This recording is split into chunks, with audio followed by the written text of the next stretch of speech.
अस्सलाम वालेकुम नाज़रीन, सुराब बरकत आपसे मुखातिब है। नाज़रीन, सबसे पहले आप सबका बेहद शुक्रिया। टारगेट तो ये था कि इस महीने के आखिर तक 30,000 सब्सक्राइबर्स हो जाएंगे, लेकिन काफी पहले हो गए हैं। अब एक उम्मीद पैदा हो गई है कि 50,000 सब्सक्राइबर्स तक हम जा सकते हैं। लिहाजा बराए मेहरबानी थोड़ा सा टाइम निकालें। आपसे दरखास्त यही होगी कि सब्सक्राइब जरूर करें ताकि 50,000 लोग हम इकट्ठे हों और साल के आखिर तक 1 लाख बंदा हमारे प्लेटफॉर्म पर मौजूद हो। नाज़रीन, पाकिस्तान का सोशल मीडिया और पाकिस्तान का मीडिया इस वक्त माफी हुआ है। इतनी माफी है। देखिए, आज से चंद दिन पहले और गुज़श्ता 1-1.5 साल में यह कहा गया कि इमरान खान माफी मांगे। इस पर नाज़रीन सोशल मीडिया ने रिएक्ट किया और हर तरफ हर बंदा माफिया मांग रहा है। सोहेल बड़ाई साहब ने आज से चंद दिन पहले कॉलम लिखा कि डियर कैदी जी माफी मांगे, यानी खान माफी मांगे। आज सोहेल बड़ाई साहब का कॉलम उठाकर देखें, वो ये कहते हैं कि मैं खुद इमरान खान के पांव पकड़कर माफी मांगता हूं, मैं तहरीक इंसाफ के पांव पकड़कर माफी मांगता हूं, मैं उनके सोशल मीडिया के पांव पकड़कर माफी मांगता हूं। यानी कॉलम कम है और उसके अंदर माफी ज्यादा है। बांग्लादेश ये कह रहे हैं नाज़रीन कि पाकिस्तान 1971 के ऊपर माफी मांगे। मरवत साहब रात पाकिस्तान के प्राइम टेलीविजन पर बैठे, उन्होंने कहा मुझे इज्जत नहीं दीजिए, मुझसे माफी मांगी जाए, मुझे सोशल मीडिया ने बहुत जलील किया, मेरे साथ जो कर गया है सोशल मीडिया, ये दुश्मन के साथ भी ऐसा नहीं होता और मुझे इज्जत नहीं मिली। यानी मरवत साहब को कौन सी और इज्जत चाहिए थी कि जब तक इमरान खान का पोस्टर इनके सामने लिखा हुआ था, इसी सोशल मीडिया ने मरवत साहब को नीचे से उठाकर जाकर असेंबली, कौमी असेंबली यानी पाकिस्तान की पार्लियामान के अंदर जाकर बैठाया। लेकिन जो ही उस पोस्टर के साथ, उस खान के पट्टी के साथ जो मरवत साहब की दुकान के बाहर लगी हुई थी, मरवत साहब ने हल्की सी छेड़छाड़ की तो इस सोशल मीडिया साहब ने मरवत साहब को पंभीरी बना दिया। फिर यानी देखें, ये तो है, ये पीटीआई का सोशल मीडिया नाज़रीन ये करोड़ों में है, ये मैसिव है। और जब ये फैसला कर देता है तो फिर ये निकल जाता है, ये बड़ी बड़ी ताकतों को निकल गया है। ये गोडू पर लेकर आया है पाकिस्तान के बहुत बड़े बड़े तुरम खानों को। और ये बात दुरुस्त है कि जिसके पीछे आता है नाज़रीन बर्बादी, उसका मुकद्दर, फिर वो मुअर्रिख, तारीख, रियलिटी, कंटेम्परेरी, पास्ट, उसका सिर्फ और सिर्फ एक बदतरीन एक तारीख है जो कि उसके बारे में लिखी जाती है। मरवत साहब ने रात को फोन दिखाया, उन्होंने कहा ये बंदा है जी, इसने मुझे गालियां दी, मैंने आगे से मैसेज किया, उसने ब्लॉक कर दिया। 10 अकाउंट और खड़े हो गए, उन्होंने गालियां दी, उन्हें मैसेज किया, ब्लॉक, फिर 50 और खड़े हो जाते हैं, फिर 100 खड़े हो जाते हैं, तो ये करोड़ों में है। अब नाज़रीन, आज की जो अंसार अब्बासी साहब की खबर है, अंसार अब्बासी साहब जो पावर कॉरिडोर के बहुत ज्यादा करीब है, नजदीक है, उनका यह कहना है कि भाई जाहिर पावर कॉरिडोर ही कह रहे होंगे कि ठीक है माफी ना मांगे, लेकिन कम से कम सारी सोशल मीडिया को रोकें, ये हमें गालियां देता है, ये पंभीरी बनाता है नाज़रीन। और ये सोशल मीडिया की नाज़रीन इतनी बड़ी स्ट्रेंथ है, ये तहरीक इंसाफ का सोशल मीडिया, ये इतना इसकी एक आर्टिकुलेशन है कि अलीमा खान साहबा के बेटे के हवाले से एक जाली वीडियो जारी की गई और उस वीडियो जारी करने के सिर्फ 10 सेकंड हुए थे, इस सोशल मीडिया ने उधेड़ दिया। को पता नहीं ये कैसे काम करता है, ये कैसे सोचता है, ये कैसे रिएक्ट करता है, ये कैसे वायरल होता है, ये कैसे बिल्कुल डोमिनेट, ये फ्लैटन कर देता है पूरे के पूरे मीडिया को, ये पूरे बयानिए को, पूरे नैरेटिव को ये फ्लैटन कर देता है। तो हर तरफ नाज़रीन माफी हुई है। साथ कुछ और भी खबरें, चाइना की बड़ी सख्त नहीं बल्कि बड़ी इंपॉर्टेंट हिस्टोरिक स्टेटमेंट है यह पाकिस्तानी फौज के हवाले से नाज़रीन, वो आपके सामने रखते हैं। अनप्रेसिडेंटेड है। चाइनीज इस तरह से खुलकर नहीं बोलते, लेकिन पाकिस्तानी मिलिट्री के हवाले से उन्होंने स्टेटमेंट दी है, वो आपके सामने रखते हैं। और इंडिया बिल्कुल, यानी इसके बाद तो उनका सर्वाइवल ही खत्म हो गया है। लेकिन सबसे पहले मेरे ख्याल में नाज़रीन माफी मांगनी चाहिए। सबसे पहले पाकिस्तानी अवाम से गोडू पर आकर माफी मांगा। बहुत सारी चीजों की वजह से आप पाकिस्तानी अवाम से माफी मांगे, लेकिन सबसे पहले नाज़रीन इस चीज का मुझे जवाब देखिए, तस्वीर देखिए। ये नीलम वलिया पाकिस्तानी साइड के और दूसरी तरफ इंडियन साइड के पहाड़ है। पाकिस्तानी साइड के नाज़रीन पहाड़ गंजे हो गए, इंडियन साइड का हरा भरा है। ये दरख्त किसने काटे? ये कौन था दरिंदा जिसने ये पाकिस्तान के जाकर दरख्त काटे हैं? ये टिम्बर माफिया, इसे हुकूमत की सपोर्ट है। ये कौन दरख्त कटवा कर लेकर गया है? पूरे के पूरे नाज़रीन पहाड़ों को गंजा कर दिया। और ये जमीन के बारे में नाज़रीन कहा जाता है कि जमीन के ये जो दरख्त है ना, ये जमीन के बेटे हैं, और जब उसके बेटों को काट दिया जाता है तो फिर मां बदला लेने आती है। फिर आपने देखा है ना, कश्मीर के अंदर भी और खैबर पख्तूनख्वा के अंदर भी उसने उजाड़ दिया, आपको बर्बाद कर दिया है। गांव के गांव, देहातों के देहात, billions and trillions of dollars का हमारा इंफ्रास्ट्रक्चर बर्बाद हो गया, पब्लिक वेल्थ बर्बाद हो गई। वजह यह है कि ये कोई ना कोई माफिया था, ये दरिंदे थे जिन्होंने ये जाकर दरख्त काटे हैं।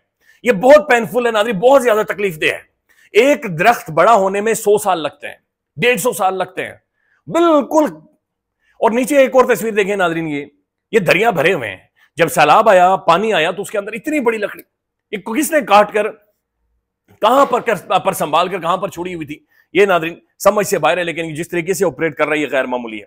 पाकिस्तान के अंदर नाज़रीन डिबेट यह है कि नए सूबे बनाए जाए, और नए सूबे बनाने की जो सोच है उसके पीछे एक सोच तो बड़ी ऑब्वियस और नजर आ रही है कि पंजाब के अंदर एक खानदान है जिसकी हुकूमत है, शरीफ खानदान की, और पंजाब पाकिस्तान का 12 करोड़ है। अच्छा, महसूस ये हो रहा है कि नए सूबे बनाकर खानदानों की जो एक कंट्रोल है उसे न्यूट्रलाइज करना है, यानी उस कंट्रोल को खत्म करना है। यानी पंजाब अगर डिवाइड होता है या पंजाब के अंदर 10-12 मजीद सूबे बनते हैं तो एक खानदान का जो कंट्रोल था वो जाहिर न्यूट्रलाइज हो जाएगा और नई पावर्स या नए लोग, नई पॉलिटिक्स खड़ी होगी। यही काम सिंध में भी किया जाएगा। ज़ाहिर सिंध को भी डिवाइड किया, नए सूबे वहां पर बनाए जाएंगे, वहां पर भी जो जरदारी या भुट्टो खानदान का जो कंट्रोल है उस खानदान के कंट्रोल को भी न्यूट्रलाइज होगा। तो लिहाजा इस वक्त पाकिस्तान के अंदर अगर आप देखेंगे, अगर नए सूबे बनते हैं, इसका मतलब है कि शरीफ खानदान फारिग है, इसका मतलब है जरदारी खानदान फारिग। पाकिस्तान के अंदर एक बंदा है ना, एक बंदा है जो कि वाकईतन पाकिस्तान के अगर 300 सूबे हो, 300 के 300 सूबों के अंदर वो क्लीन स्वीप कर सकता है, और वो इमरान अहमद खान नियाज़ी है। वो पाकिस्तान के हर सूबे के अंदर मजीद नई फेडरेटिंग यूनिट्स बनाए, जहां जहां पर जितना आप मजीद खोलते जाएंगे इस मुआशरे को, उतना ज्यादा इमरान खान मजबूत होता चला आएगा। और अगर आप 150 सूबा बनाए, 150 सूबों के अंदर 150 वज़ीर आला वो बंदा खड़ा कर सकता है। लिहाजा वाइज जो पावर जो पॉलिटिक्स है या पॉलिटिकल पाकिस्तान का चेहरा वो इमरान अहमद खान नियाज़ी है। बड़ा इंटरेस्टिंग एक ट्वीट है, ये मैं इसी के साथ जोड़कर आपके सामने रखूंगा, उमर चीमा साहब का। अब उमर चीमा साहब ज़ाहिर खान के तो बड़े सख्त नाकिद हैं और सिस्टम को बड़ा सपोर्ट करते हैं। वो ट्वीट कर रहे हैं कि इस वक्त पाकिस्तान खारजी मुआज पर जितना अच्छा जा रहा है, शायद ही गुज़श्ता 2-3 दहाइयों में ऐसा रहा हो। अच्छा, ये बात दुरुस्त है, लेकिन फिर भी बैरूनी सरमायाकारी नहीं आ रही। यानी इतनी अमेरिका में पपियां जपियां दे रहा है, साथ बिठा रहा है, फील्ड मार्शल साहब को साथ बिठाया, 2 बड़ी मुलाकातें हुई। चीन ने आज स्टेटमेंट दे दी, उन्होंने कहा जनाब अगर कोई स्टेबिलिटी या चाइना और पाकिस्तान के ताल्लुकात का गारंटर है तो पाकिस्तान की मिलिट्री है, और पाकिस्तान की इस वक्त army chief field marshal Asim Munir साहब है। यानी 2 सुपर पावर्स ये स्टेटमेंट दे रही हैं, फौज के हवाले से और आसिम मुनीर साहब के हवाले से। फिर आप अफगानिस्तान जा रहे हैं, फिर आप इधर बांग्लादेश जा रहे हैं, चीजों को आप दोबारा से देख रहे हैं। तो एक ज़ाहिर इंटरनेशनली नाज़रीन पाकिस्तान रेलिवेंट तो हो गया है। उसके बाद वो कह रहे हैं लेकिन इसके बावजूद सरमायाकारी यहां पर नहीं आ रही।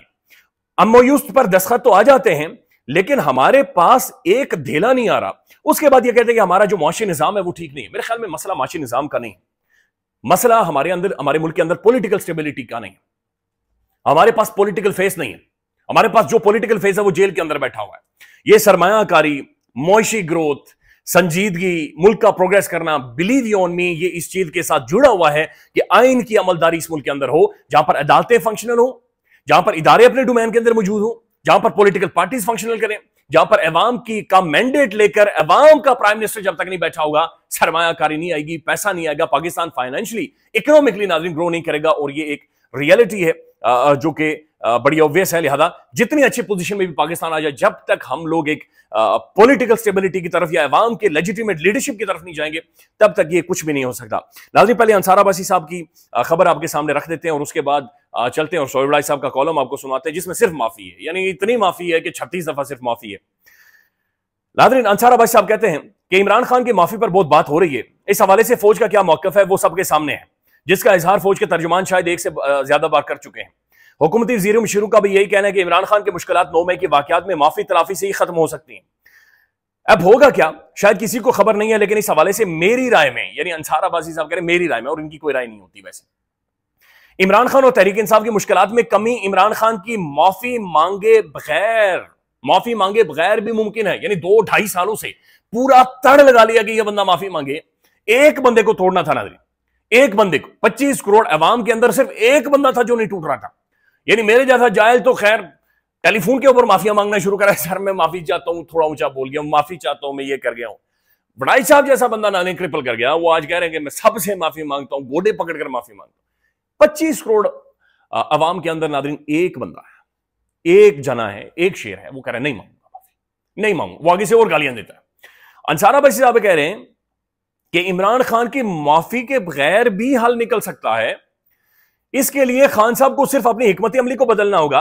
फौज के साथ अपनी लड़ाई में खान साहब जहां पहुंच चुके हैं और जिस नहज पर कप्तान को उनका बेलगाम, बदकलाम, बदतमीज, बदतहजीब सोशल मीडिया पहुंचा चुका है, वहां से वापसी मौजूदा हिकमत अमली की तब्दीली के बगैर मुमकिन नहीं है। यानी अंसार भाई साहब कह रहे हैं कि जो आपके एस्टेब्लिशमेंट के साथ लड़ाई है, पावर कॉरिडोर के साथ लड़ाई है, और उस लड़ाई पर जो आपका रिएक्शन आपके सोशल मीडिया का आता है, यानी देखें ना नाज़रीन, खान अगर किसी एक शख्स का नाम लेता है तो वो एक ट्वीट के अंदर एक नाम होता है, लेकिन उसके बाद नाज़रीन सोशल मीडिया फिर अपने तरीके से सोचता है और फिर वो अपने तरीके से काम करता है। वो वही वाली बात है, मुझे याद आ रही है, वो मुन्ना भाई MBBS में वो सर्किट कह रहा था ना कि भाई ने कहा लाने का तो लाने का, तो सोशल मीडिया फिर नाज़रीन वैसे ही बिहेव करता है कि भाई ने कहा कि एहतजाज करने का तो करने का, भाई ने कहा कि ये जिम्मेदार है तो फिर ये जिम्मेदार होने का। तो फिर वो उसी तरह से नाज़रीन बिहेव करता है। नहीं होना चाहिए। देखें, अल्फाज का चुनाव ठीक होना चाहिए। इदारे हमारे अपने हैं, शख्सियात हमारी अपनी है, मुल्क हमारा अपना है, खान हमारा अपना है, बाकी पॉलिटिकल पार्टीज अपनी, हम सब ने मिलकर इवॉल्व करना है, ग्रो करना है, और ये मुल्क आगे बढ़ेगा तभी मेरी और आपकी जो जेब है वो उसमें उसके अंदर 4 पैसे आएंगे और ये रोटी हमारे कम से कम पूरी होगी। और अल्लाह ताला इस मुल्क को नाज़रीन बेहतरी की तरफ लेकर जाए, अल्लाह ताला हमें अक्ल दे और हम बैठकर अपने मामलात को हल करें। उसके बाद वो कहते हैं कि जनाब आपको सबसे पहले बेलगाम, बदकलाम, बदतमीज, बदतहजीब सोशल मीडिया को रोकना होगा और इसकी तब्दीली आपको चेंज करनी होगी। ऐसा नहीं हो सकता कि फौज के खिलाफ लड़ाई जारी रखें, पाकिस्तान की मईशत के हवाले से बुरा सोचें और करें ताकि इसका सियासी फायदा इमरान खान और तहरीक इंसाफ को हो जाए। बैरून मुल्क बैठे अपने हमायतियों और यूट्यूबर्स को खुली छूट दे दी गई है कि वो अपने सियासी मुफाद के हुसूल के लिए चाहे किसी भी हद तक चले जाएं और चाहे इससे मुल्क को ही नुकसान क्यों ना हो। 9 मई के बाद रियासत की तरफ से तहरीक इंसाफ के खिलाफ सख्त कार्रवाइयां की गई हैं, बल्कि अब भी ये कार्रवाइयां जारी हैं। और चंद दिन पहले ही अलीमा खान के 2 बेटों को गिरफ्तार किया गया है। इन कार्रवाइयों से रियासत की तरफ से अब पहली दफा ये स्टेटमेंट आई है कि रियासत की तरफ से ज्यादती का तासुर भी उभरता है। पहली दफा नादरीन ये रियासत की जानिब से एक प्रो कॉरिडोर जर्नलिस्ट ये कह रहा है कि रियासत की तरफ से भी ज्यादती हुई है नादरीन, उसका तासुर मिलता है। यानी पहली दफा ऐसा हुआ कि स्टेट भी कह रही है कि यस, हमसे भी सर गलतियां हुई हैं, हमसे भी गलतियां हुई हैं। उसके बाद वो कहते हैं कि तासुर मिलता है कि रियासत की तरफ से भी ज्यादती की गई है और तहरीक इंसाफ की तरफ से बेकसूर अफराद की पकड़ दकड़, चादर और चारदीवारी के तकद्दुस की पामाली की बात से कि बहुत सी शिकायत भी की जाती हैं जो कि अब भी जारी हैं। अब गैर माफी मांगे इन सख्तियों को कैसे कम किया जाए? मेरी जाती राय में पहले तो इमरान खान को अपना स्टैंड वादे करना होगा कि आया वो एस्टेब्लिशमेंट की सियासत में मुदाखलत के हक में है या खिलाफ है। अगर वो वाकई खिलाफ है तो माजी की अपनी गलतियां तस्लीम करें और उन्हें दोबारा ना दोहराने का अहद करें। फौज के बजाय उनकी सियासी जमातों से बात करनी चाहिए जिसमें हुकूमत में शामिल तमाम पार्टियां हों। इस बातचीत से बेहतरी के रास्ते निकल सकते हैं। सियासी मामलात के लिए एस्टेब्लिशमेंट की तरफ से देखना छोड़ दें और अपने इस उसूल पर डट जाएं कि एस्टेब्लिशमेंट की सियासत में मुदाखलत को वो किसी सूरत कबूल नहीं करेंगे। इसका फायदा उनको खुद होगा। फौज से लड़ाई की हिकमत अमली ने उन्हें मुश्किलात और तकलीफों में डाला हुआ है।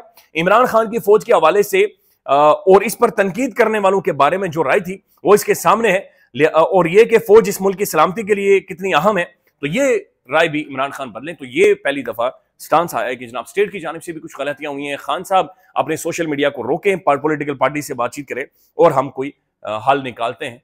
तो नजर आ रहा है कि जनाब वो अपनी जगह पर मौजूद है, खड़ा है। यहां से अब ये थोड़ा थोड़ा कोशिश की जा रही है कि यार इस मामलात को सॉर्ट आउट करें, ये अब और ज्यादा खराब होते जाएंगे। बड़ाई साहब का नाज़रीन कॉलम है, मुख्तसरन आपके सामने चंद चीजें रख देता हूं। मेरी कोई जाती आना नहीं है, बड़ाई साहब कह रहे हैं। अच्छा, पहले उन्होंने तमहीद बांधी है, उन्होंने कहा कि बात अगर मुझ पर आ गई है तो जनाब फिर अगर मुझसे माफी मंगवाने पर आ गई है तो फिर माफी कर दें। वो कहते हैं कि जनाब मैं ना तो सुपरमैन हूं और ना ही मैं इकबाल का शाहीन हूं, मैं तो जनाब मियां मोहम्मद बख्श के मुताबिक गलियों का एक रोड़ा हूं।